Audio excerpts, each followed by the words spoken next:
There is a thought.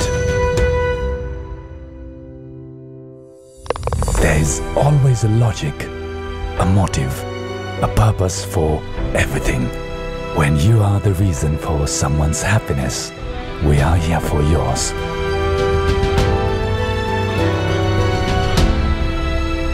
Bravo Bank, a reason for your success.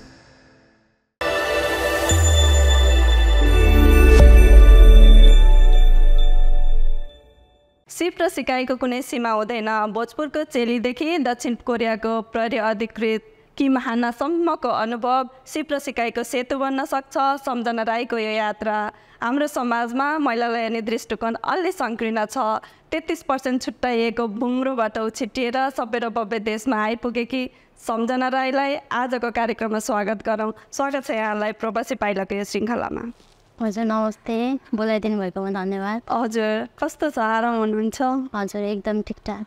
हजुर भोजपुरको सम्झना राईदेखि दक्षिण कोरियाको प्रहरी अधिकृत किम हानासम्मको यात्रा कसरी तय भयो, सम्भव भयो? सुरुबाट नै प्लानिङ चाहिँ थिएन, भोजपुरबाटै प्लान गरेको कुरा चाहिँ होइन। अब कोरिया आइयो, आएपछि जागिर त चाहियो, खाना त पर्यो, सबैले काम गर्नुहुन्छ, काम चाहियो, त्यसकै सिलसिलामा यहाँसम्म आइयो। हजुर कोरिया आउने प्रक्रियाहरू धेरै छन्। विद्यार्थी भिजामा आउनुहुन्छ, G2G प्रणालीबाट पनि आउनुहुन्छ, अरू पनि धेरै माध्यम छन्। हजुरले चाहिँ कुन माध्यम प्रयोग गरेर कोरियासम्म आइपुग्नु भयो? म चाहिँ पहिले मेरो श्रीमानलाई भेटेर उहाँले स्पोन्सर गरेर सिधै भन्नुपर्दाखेरि बिहे गरेर आएको। ए हजुर, भनेपछि हाम्रो चाहिँ मल्टिनेसनल म्यारिज भन्नु पर्यो। हजुर आमा बुवा र परिवारले हाना किमलाई र हजुरको दक्षिण कोरियाको परिवारले सम्झना राईलाई कसरी हेर्नुहुन्छ, कसरी चिन्नुहुन्छ? आमा बुवाले त मलाई जहिले पनि अब म जेठी छोरी हो। हजुर उहाँहरूको लागि म सधैँ म सानैदेखि नै भाइ बहिनी भएपछि कहिले पनि म सानो हुनै पाइनँ। हजुर म जहिले पनि घरको ठुलो मान्छे, ठुलो छोरी। अहिलेसम्म पनि त्यस्तै छ। श्रीमानको घरमा पनि म जेठी बुहारी हो। हजुर जेठी बुहारी भए पनि उमेरमा सबैभन्दा सानो। अनि अब विदेशी भएपछि यसै पनि अब धेरै कुरा थाहा हुन्न। अनि उहाँहरूले अब धेरै कुरा अब सहयोग गर्नुपर्ने जस्तो हजुर त्यस्तो थिए। अहिले पनि लगभग त्यस्तै छ। हजुर दक्षिण कोरिया आउनुभएको कति भयो? म आएको अहिले 14 वर्ष भयो। सुरुमा आउँदै गर्दा दक्षिण कोरिया रमाइलो भयो, ठुला ठुला बिल्डिङहरू, चिल्ला गाडीहरू हेर्दा बेसरी रमाइलो लागेको थियो केही समय भनेको सुने मैले, इन्टरभ्यूमा हेरेको थिएँ। अहिलेको दक्षिण कोरिया कस्तो लागिरहेको छ? दक्षिण कोरिया चाहिँ मेरो लागि विदेश होइन, कुनै म चाहिँ के लाग्छ नेपालको कुनै एउटा सिटीमा बसिरहेको छु त्यस्तो। पहिले चाहिँ लाग्थ्यो मजा कहाँ आइपुग्यो अब जस्तो हुन्थ्यो। अब घर जानु पनि अब प्लेन चढेर जानुपर्ने, कति पैसा लाग्यो, एक्लै जान नसक्ने, अब कतिजनाको त पर्मिसन लिन पर्ने त्यस्तो लाग्थ्यो। अहिले चाहिँ मलाई त्यस्तो केही पनि लाग्दैन। अब यही हो मेरो काम गर्ने ठाउँ, यही हो बस्ने ठाउँ, यही हो। दक्षिण कोरिया नौलो केही लाग्दैन। दक्षिण कोरिया आफ्नो भइसक्यो, घर भइसक्यो। कोरिया सम्भावना र अवसरको देश पनि भन्छौँ हामीले। यहाँका चुनौती र जोखिमहरू के कस्ता छन् जस्तो लाग्छ? सम्भावनाको देश हो, यहाँ धेरै अवसरहरू छ। अब मेरो केसमा नै हेर्दाखेरि म नेपालमा थिएँ र म चाहिँ अब नेपालमा नै बसेर चाहिँ म चाहिँ प्रहरी हुन्छु भनेको थिएँ भनेदेखि हुन्न थियो।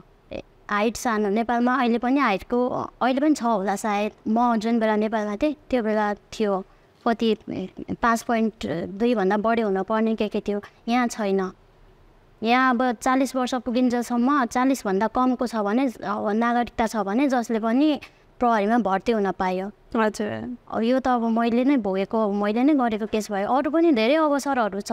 चुनौतीहरूको कुरामा चाहिँ सबैभन्दा ठुलो चुनौती भनेको भाषा हो। विदेशी जाने डिसिजन चाहिँ कसरी लिनुभएको थियो, कारण के थियो? त्यो बेलामा कारण चाहिँ अब त्यही वरपरको माहौल भयो होइन, साथीभाइहरू। अनि सबैले अब कस्तो भन्ने भने नेपाल मात्रै छोड्न पाएँ भने चाहिँ म केही गर्न सक्छु होला भन्थ्यो उनीहरूले।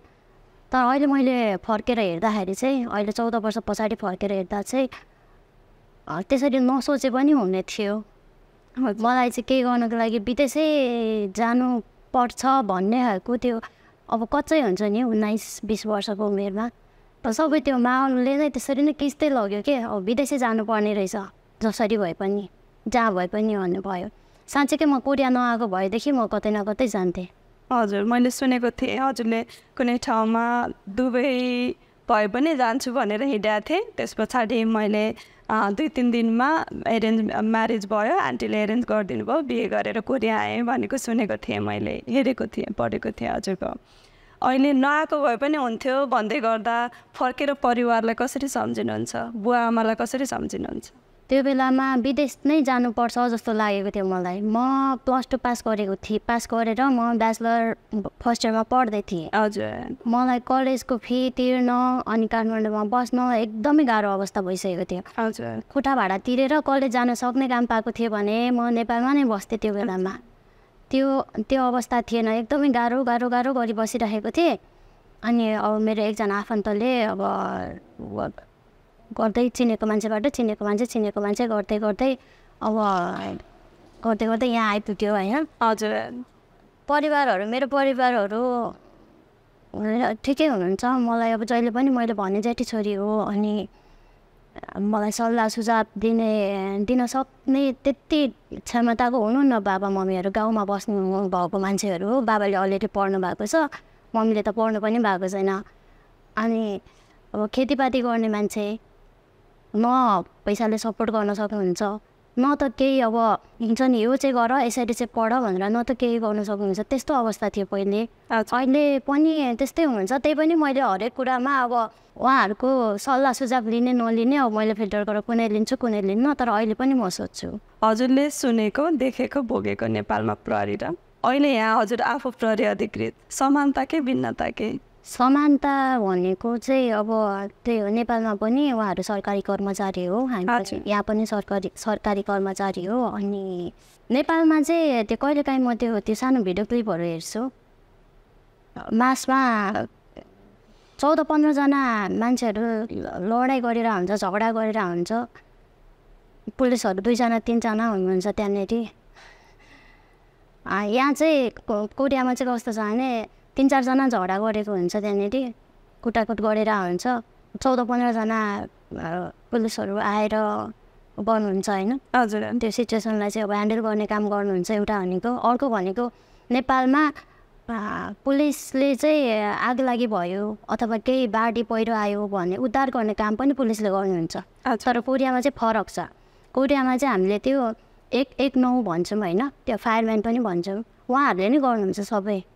अब केही अब एम्बुलेन्स बोलाउनु पर्यो अनि केही बाढी पहिरो आयो अथवा चाहिँ आग लागि भयो भनेदेखि उहाँहरूले गर्नुहुन्छ। कोही मान्छे चाहिँ अब 81 घाइते भयो भने उहाँहरूले आउनुहुन्छ। इभन त्यो मान्छेहरू झगडा गरेर पिटेर रगत सगत आएको छ भने पनि पुलिस सँगसँगै उहाँहरू पनि आउनुहुन्छ। नेपालमा चाहिँ प्रहरीहरूले नै सबै आफै ह्यान्डल गरे जस्तो देख्छु मैले। त्यो हजुर बाहिरबाट हेर्दाखेरि बुझाइदियो। अहिले प्रहरी अधिकृत हुनुहुन्छ, हामी सबैको लागि गर्वको कुरा हो, त्यसमा पनि महिलाहरूको लागि त झनै गर्वको कुरा हो। तर यो लेभलसम्म आउँदा पनि एउटा स्ट्रगल त पक्कै पनि रह्यो होला। फर्केर हेर्दा नेपालबाट आएपछिको पहिलो कामलाई कसरी सम्झिनुहुन्छ? साँच्चै भन्नु पर्दाखेरि मैले धेरै कामहरू गरेको छैन। हजुर एकदमै सुरुको दिनमा गरेको भनेको त्यो सानो फ्याक्ट्रीमा मैले काम गरेको थिएँ। हजुर मासुहरू प्याकिङ गर्ने काम। पुलिस भएपछि चाहिँ मलाई धेरै कुराको ज्ञान पनि भयो, मैले धेरै मान्छेहरूलाई पनि भेटेँ। त्योभन्दा अगाडि चाहिँ अब भाषा सिक्ने, यहाँको अब रहनसहनहरू कस्तो छ भनेर बुझ्ने, अनि आफू पढ्ने, कलेज जाने, बच्चालाई अब जन्माउने हुर्काउने, त्यस्तोमै बिजी भएँ म। हजुर कोरियामा आउँदै गर्दा पढ्न जान्छु भन्ने सपना थिएन होला, बिहे गरेर आउनु भएको थियो। अब चाहिँ म पढ्नुपर्छ है भन्ने चाहिँ कुन स्टेजमा आएर हजुरलाई महसुस भयो? पढ्ने कुरा त मलाई मेरो मम्मी पनि कहिले पनि स्कुल नजानु भएको मान्छे हो। पढिदिए हुन्थ्यो, पढ्नुपर्छ भन्ने सोच भएको मान्छे हो। तर अब त्यो हाम्रो अवस्थाले नपाइरहेको मात्रै थियो। अनि कोरियामा आएपछि पनि मेरो श्रीमानले पनि उहाँको पनि सोचाइ चाहिँ आमाले अब भाषा राम्रोसँग जानेको छ, त्यो पढेको छ भने सजिलो हुन्छ बच्चा हुर्काउनलाई, किनभने उहाँ एक्लैले त हुर्काउने त होइन, सँगै हुर्काउनु पर्छ। अनि उहाँको पनि सोचाइ चाहिँ पढ्नुपर्छ पढाउनुपर्छ भन्ने थियो। त्यही भएर सुरुको दिनदेखि नै मैले चाहिँ अब एक दिन चाहिँ म युनिभर्सिटी जान्छु भनेर बच्चा हुर्काउँदै भाषा पढ्नपट्टि नै लागेको थिएँ म त्यो बेला। हजुर, भाषा नेपालमा पढ्नु भएको थिएन, कोरिया आएर भाषामा विज्ञता लिनुभयो। अहिले दक्षिण कोरियामा पछिल्लो समय एकदमै धेरै विद्यार्थीहरू आउन थाल्नु भएको छ, विद्यार्थीहरूको चाप बढ्दैछ। 70,000 लगभग पपुलेसन पुग्दा 6,000भन्दा धेरै विद्यार्थीहरू हुनुहुन्छ। यसरी हेर्दाखेरि हजुर भएको कार्यक्षेत्रमा एकदमै कम सङ्ख्यामा जानुभएको छ नेपाली, छँदैछ हुनु नपर्ने पनि हुन्छ। विद्यार्थीहरूको रोजाइमा यो क्षेत्र नपर्नु असम्भव भएर कि प्रक्रिया गाह्रो भएर कसरी लिनुभएको छ? सबैभन्दा ठुलो कुरा त सरकारी जागिर हुनको लागि नागरिकता चाहिन्छ। धेरैजना विद्यार्थीहरू होस् अथवा चाहिँ वर्किङ भिसामा आएको जुन कुनै भिसामा भएको नेपालीहरू सबैको लागि सधैँ एउटा के भन्नु चिन्ता भइरहने चाहिँ भिसा हो। हजुर, कसरी भिसा बचाएर राख्ने, कसरी चाहिँ मेरो भिसालाई अपग्रेड गर्ने। अनि त्यो नागरिकता लिने बेलासम्ममा त कतिजना त बुढै भइसक्यो हुन्छ, कतिजना चाहिँ जोस जागरै उडिसक्यो हुन्छ कि अब त नागरिकता पाइहाल्यो बिस्तारै गरौँला भन्ने हुन्छ। त्यही भएर मेरो चाहिँ अब भाग्यमानी थिएछु भनौँ न, नागरिकता पनि ठिक दिएँ अनि पढ्नु पनि त्यही फिल्डमा पाएँ। हजुर, एक्जाम पनि ठिक खुल्यो। हजुर, भाग्यको कुरा हो यो भनेको। अब म जस्तै दिदीबहिनीहरू कति हुनुहुन्छ उहाँहरूले पनि अब बिए गरेर आएर 2 वर्षमै नागरिकता लिनुहुन्छ, त्यही पनि कसैको भाषाले पुग्दैन, कसैको त्यो केले पुग्दैन। नेपाल प्रहरीमै जानको लागि पनि हामीहरूलाई नेपालमा सजिलो छैन, विदेशमा झनै सजिलो छैन होला। विदेशको कानुनको बारेमा कसरी ज्ञान लिनुभयो, कसरी जान्नुभयो? यो चाहिँ मैले मेरो युनिभर्सिटीमा मेरो सब्जेक्ट नै त्यतैपट्टि हो। हजुर, प्रहरी प्रशासन नै पढेको हो मैले। सबै कोरियन विद्यार्थीहरूसँग म विदेशी एक्लै थिएँ। मैले धेरै त बुझिनँ होला, उहाँहरूले जति मेरो क्लासमेटहरूले जति त बुझिनँ मैले, त्यही पनि अरूले भन्दा चाहिँ धेरै बुझेँ होला। हजुर, किनभने हरेक सब्जेक्टहरू चाहिँ मेजर सब्जेक्टहरू सबै अब त्यो लको हुने, त्यो भएर मलाई त्यो बुझ्नमा धेरै सजिलो भयो। अनि हाम्रो चाहिँ ट्रेनिङ पनि कस्तो भने बिहान बेलुका मात्रै त्यो रनिङहरू यताउता बिहान बेलुका मात्रै 9 बजेदेखि यता 5:30-6 बजीसम्म त हाम्रो त पुरै क्लास मात्रै हुन्थ्यो, क्लासमा राखेर। अनि त्यहाँबाट पनि पढ्यो। पछि अनि प्रहरी यहाँ भएपछि पनि अब समस्या आउँदै जान्छ, अब त्यसको समाधान खोज्दै जाँदाखेरि अनि अनुभवहरूबाट पनि धेरै कुराहरू बटुल्यो। दक्षिण कोरियामा रहेका विदेशीहरू, त्यसमा पनि नेपालीहरूको क्राइम दर कस्तो छ?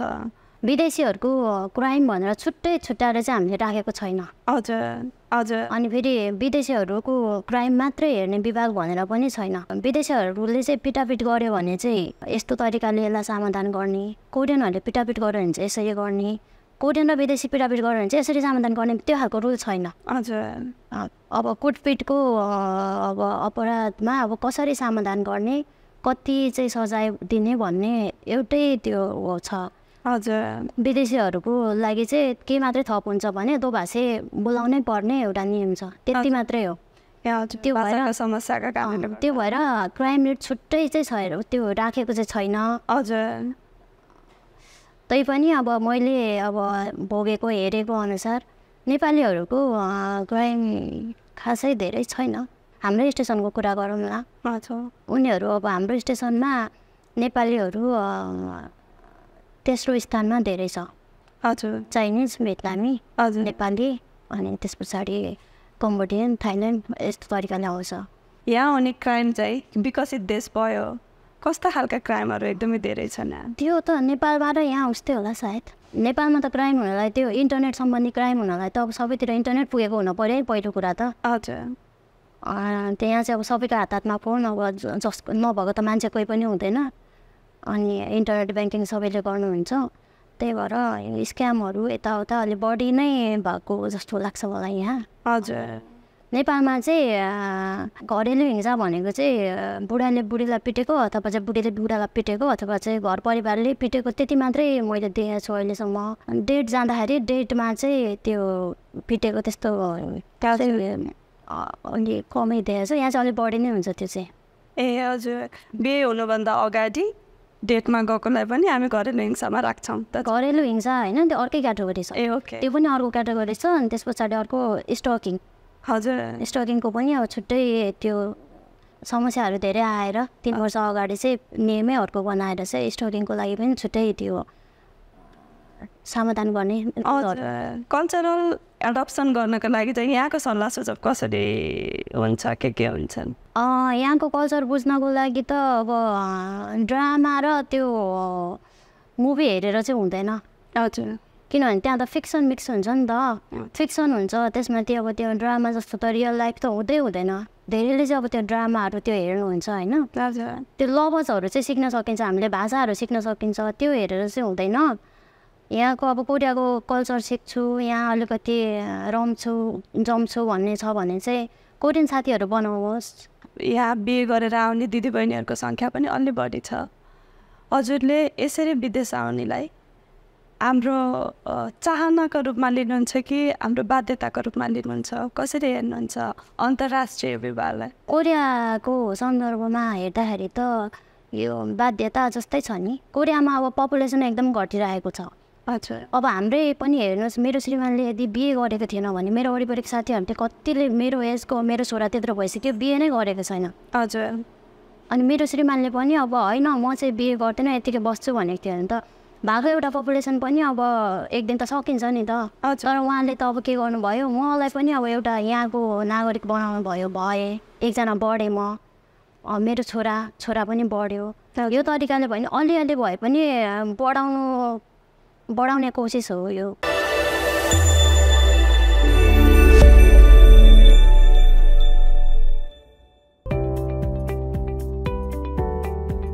We have become the Bank of the Year 2023. Today, your trust has become the reason for our success. So let us be the reason behind yours. Prabhu Bank, the reason for your success.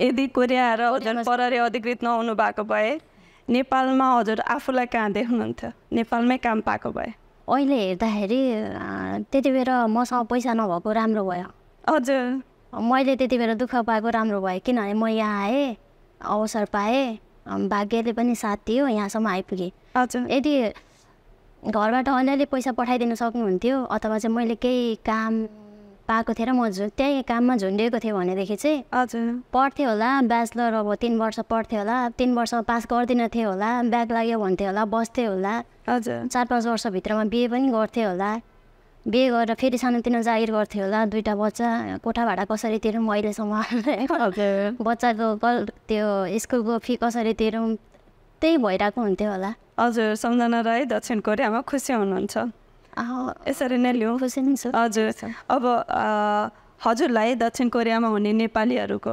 सबैभन्दा धेरै phone कस्ता समस्या लिएर आउँछन् या कति नजिक हुनुहुन्छ नेपाली समुदायसँग नेपाली समुदायसम्म म डाइरेक्टली चाहिँ नजिक छैन व्यस्तताको कारण नै हो मेन भनेको अब आइतबार शनिबार उहाँहरूको कार्यक्रम हुन्छ जहिले पनि हजुर आफू त्यही बेला बिजी भइन्छ हजुर त्यो भएर त्यही पनि मैले सकेको चाहिँ मेरो ठाउँबाट म एक्लैले नै गरिराखेको छु जस्तो चाहिँ लाग्छ मलाई किनभने उहाँहरूले कतिजनाले फोन गर्नुहुन्छ अब थाहा नभएपछि मान्छे कस्तो हुन्छ यता जान्छ फेरि उता जान्छ यता जान्छ उता जान्छ गरेर एकदमै थाक्छ नि त कति कुराहरू मलाई सोध्नुभयो भने मैले भनिदिन्छु अनि अब त्यहाँ जानुपर्छ मात्रै भन्यो भने पनि होइन कहीँको ठेगाना मात्रै दियो भने ट्याक्सी बोलाएर सिधा जानुभयो भने त त्यो एक दिनमा काम सक्यो नि त बिदा पनि बल्ल बल्ल पाएको हुनुहुन्छ उहाँहरूले धेरै अब वर्किङमा हुन्छ हजुर अनि त्योहरू चाहिँ गरिरहेको हुन्छु धेरैले सोध्ने भनेको त्यो कस्तो के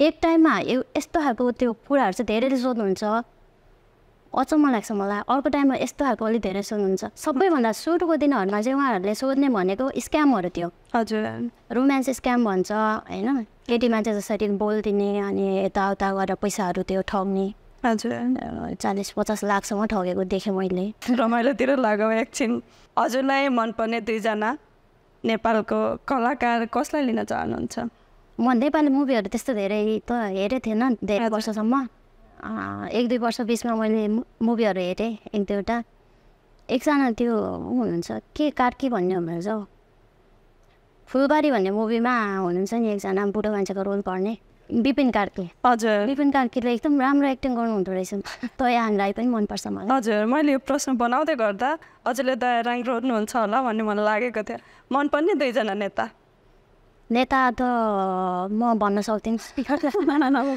मलाई त्यो खासै यो राजनीतिको छोडेर आउने बेलामा को नेता हुनुहुन्थ्यो सम्झना छ मैले छोडेर आउने बेलामा को हुनुहुन्थ्यो मलाई याद छैन मलाई याद भएको भनेको एकदम राम्रोसँग याद भएको कुराहरू राजनीतिक गतिविधिमा मलाई एकदम राम्रोसँग याद भएको भनेको द्वन्द्वकाल हजुर त्यस्तै हो कसरी सम्झिनुहुन्छ द्वन्द्वकाललाई द्वन्द्वकाल भन्नुभयो प्रहरी अधिकृत हुनुहुन्छ त्यहाँसम्म एकैछिन जान चाहे सेगमेन्टको बिचमै द्वन्द्व भयो त्यत्रो तर त्यत्रो मान्छेहरू मऱ्यो खै केही उपलब्धि भएको चाहिँ म देख्दिनँ मेरो हजुर मेरो आँखाले हेर्दाखेरि फुर्सदिलो हुनुभयो दिनभरि टाइम मिल्यो नेपालमा एकजनासँग कसैसँग दिनभरि भलाकुसारी गर्ने क्षण आयो भने व्यक्ति को हुन्छ के विषयमा गफ गर्न चाहनुहुन्छ म त मम्मी अथवा बहिनीसँग हजुर अनि त्यो गाउँको त्यो फलाना कहाँ पुग्यो त्यो फलाना थियो नि त्यो कहाँ छ अहिले के गर्छ अहिले अब त्यस्तै त्यस्तै कुराहरू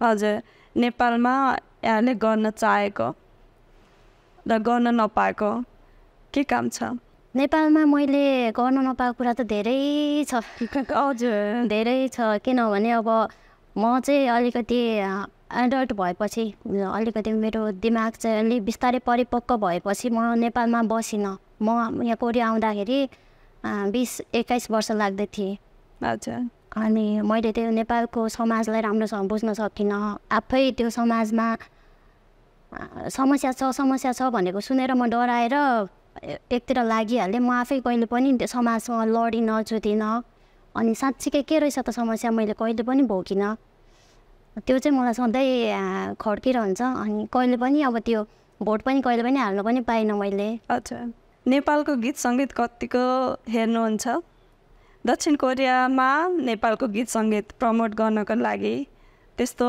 हजुरलाई केही अवसर मिल्यो भने के गर्न चाहनुहुन्छ या के सुझाव दिन चाहनुहुन्छ नेपालको गीत सङ्गीत बेला बेलामा सुनिरहेको हुन्छु प्रायः अब एक्लै अब गाडी चलाएर अब आधी घन्टाभन्दा बढी बाटोमा जानुपर्ने छ भने म आफैले त गर्न सक्ने केही पनि देख्दिनँ हेर्नुहोस् होइन सिधा भन्दाखेरि अब सेयर गरिदिउँला अलिअलि होइन फेसबुकमा त्यति नै हो म आफैले प्रमोट गर्न सक्ने त केही पनि छैन गर्न सकिने भनेको चाहिँ अब यहाँ हामी अहिले अन्तर्वार्ता गरिरहेको छौँ नेपालदेखि आउनुभएको छ यसरी नै अब कोरियामा आएर पनि अब यहाँ धेरै राम्रो राम्रो सिनहरू छ खिच्न सक्नुहुन्छ आएर अनि यहाँ पनि अब धेरै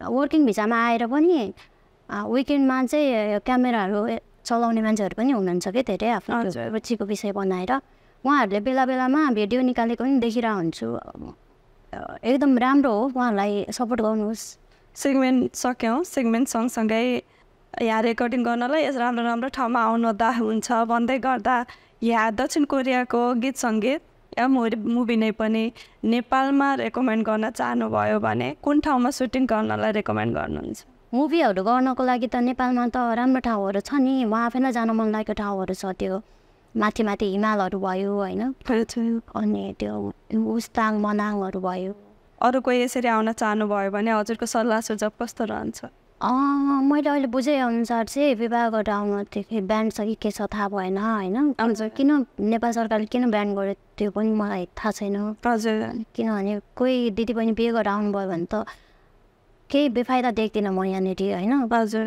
अब मन मिल्छ भने त त्यो त पाउनु पर्ने हो अब सबै कुरा मिल्छ भने त्यही पनि मैले दिने सल्लाह सुझाव भनेको चाहिँ अहिलेलाई त्यो कोरिया भन्नु बित्तिकै अब गएपछि एकचोटि त्यहाँ जाऊँ न अनि त्यो विकसित देश हो त्यहाँ पाइलटेको म केही न केही त गरिहाल्छु नि त्यो अन्धाधुन्दामा आउनेहरूलाई चाहिँ गाह्रो हुन्छ एकदमै प्लान चाहिँ डिटेलमै बनाएर आउनुहोस् होइन हजुर म कसरी बोल्छु त्यहाँ गएर म कसरी खान्छु म कोरियन मान्छेसँग कसरी चाहिँ बोल्छु मैले के दुःख पाउन सक्छु म त्यो चाहिँ भोग्न तयार छु हजुर अनि मलाई अब त्यहाँको भाषा सिक्नलाई कति टाइम लाग्छ मैले म चाहिँ अब त्यहाँको बुहारी भएपछि के गर्नुपर्छ त्यो कुरामा चाहिँ एकदमै मेन्टली प्रिपेयर भएर आउँदा चाहिँ राम्रो हुन्छ। नेपालीले पछिल्लो समय दक्षिण कोरियामा भोग्ने गरेका समस्याहरू र कानुनी झन्झटहरू के कस्ता छन्?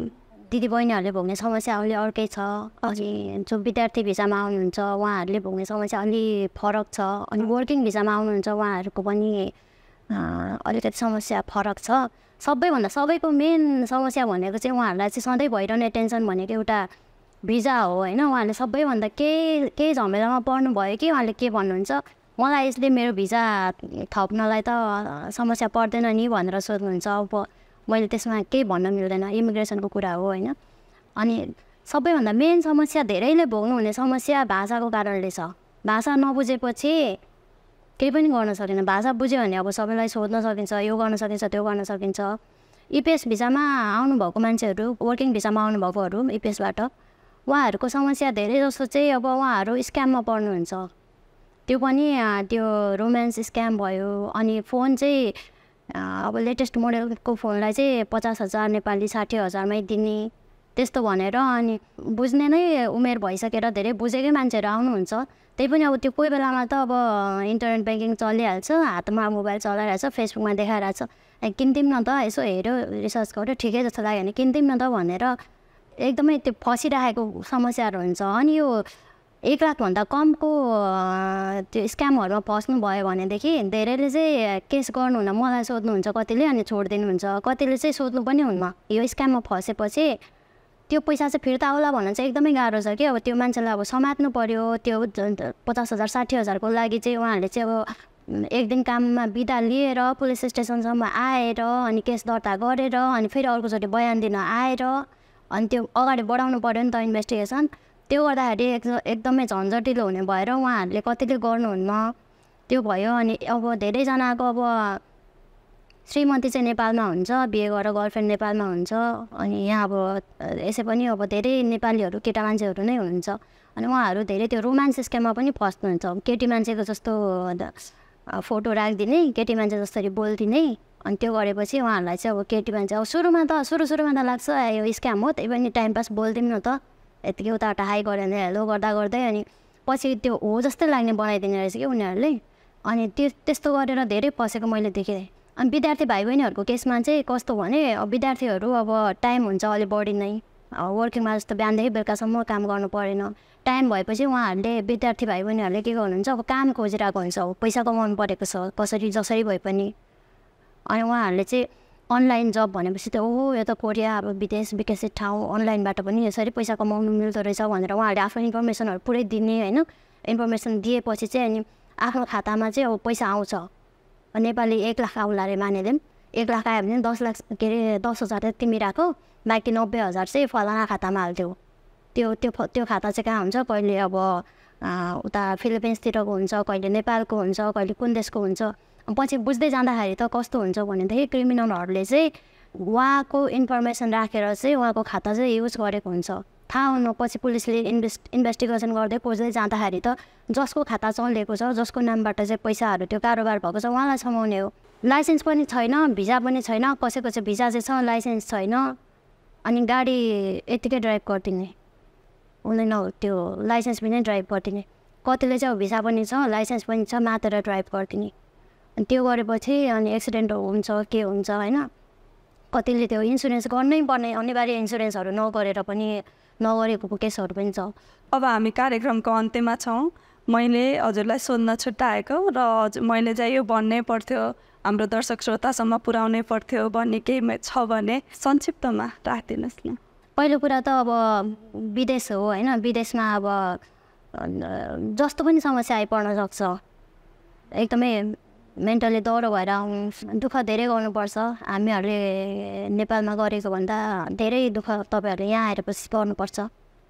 त्यो चाहिँ अलि तयारी भएर नै आउनु होला। हजुर, धेरै राम्रो ठाउँमा हुनुहुन्छ, सरकारी जागिरे हुनुहुन्छ, त्यसमा पनि प्रहरी अधिकृत हुनुहुन्छ। हामी सबैजनाको लागि, नेपालीहरू र महिलाको लागि स्पेसली प्रेरणाको रूपमा हुनुहुन्छ। सबैजना हजुरले नचिन्ने संसारभरिकाले हजुरलाई गर्व गर्छन्। हजुर योभन्दा पनि अझ धेरै उचाइमा पुग्नु शुभकामना दिँदै आजको लागि धन्यवाद भन्न चाहन्छु। नमस्कार। हजुर धन्यवाद। मलाई पनि अब बोल्ने अवसर दिनुभयो।